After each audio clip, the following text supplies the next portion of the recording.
All right, Jordan EA gave a super chat. He said, you see Uzi next album get compared to Thriller by MJ? Yes, I saw that. Where was that posted? It wasn't Fat Joe. It was like, I don't know, some like Uzi executive or somebody in Uzi's label said that. I'm gonna tell you something I heard. Okay.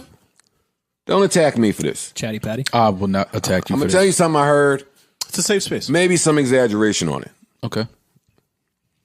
I overheard someone telling me that they heard some of Uzi's project that he's working on. Okay. Right? You follow me? Sure. It said it sounds like his version of Thriller. Off the wall. What does that mean?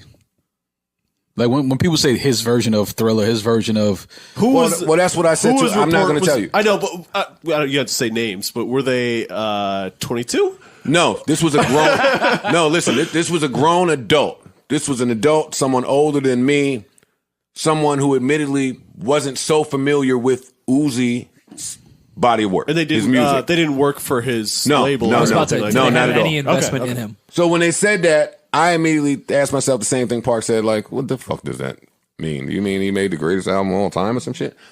So the person then started to tell me so much vulnerability on whatever Uzi is working on. Like, he's really getting into his shortcomings with women. Yeah, I don't know if being Thriller Off the Wall, one of them. I don't know. I don't find either of them to be particularly vulnerable. They're disco records for the most part, but whatever. I see what you're. Well, what sorry. was explained to me? Well, maybe because of his vulnerability and him expressing whatever he's dealing with, going through with women, that this was his best body of work so far. Okay. Oh, okay. That's okay. His Not mad at Thriller that. and his best album, not Two different things. His masterpiece. Yes. His masterpiece. I think that's what. Okay. I think that's I'm what not- the person was saying. I'm not mad at the person feeling like that. Maybe that's how they feel about it. No. It's coming out. We'll know. I'm not mad at it either. I mean, and I don't think I'm Uzi's target audience, but I'm not mad at that take either. This is where it got interesting. They then started to tell me about a few A-list artists that were just hanging around Uzi. That shooting the shit. His next album, probably Forever Young or Love is Rage 3. I would think Love is Rage 3, actually, since Forever Young is going to be the, Instagram snippets and grails that everybody's been wanting. So there's like no surprise for those songs. But I guess, okay. So I thought Eternal Take was going to be the Thriller for Uzi, since that was like the most hyped album ever. But I mean, I'm all down for Love is Rage 3 completely taking over the rap game. I made a statement on Twitter earlier saying that Trip at Night was going to be the best album of 2021, but I have to correct myself. Love is Rage 3 might actually take that spot, but the fact remains, Trip at Night is going to be a banger. All right, Bob, you're a good guy, but Trippy needs a rhinoplasty surgery on his nose. He sounds goofy and has some nasal issues. Damn. Yeah, Certified Lover Boy could also be one of the top albums of the year.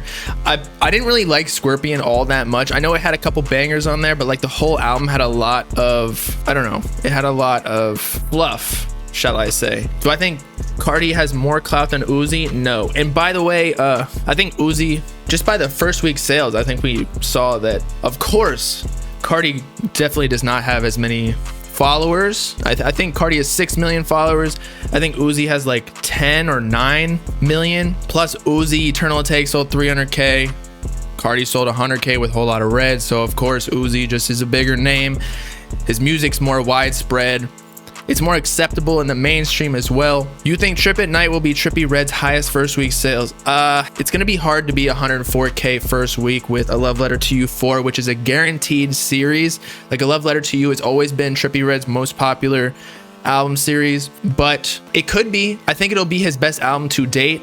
But now that first week sales are kind of fucked up with streaming and then album bundles and merch bundles, all of those completely being deducted, like Billboard doesn't count those anymore. And A Love Letter to You 4, in fact, had those. I think it had like 10K at least.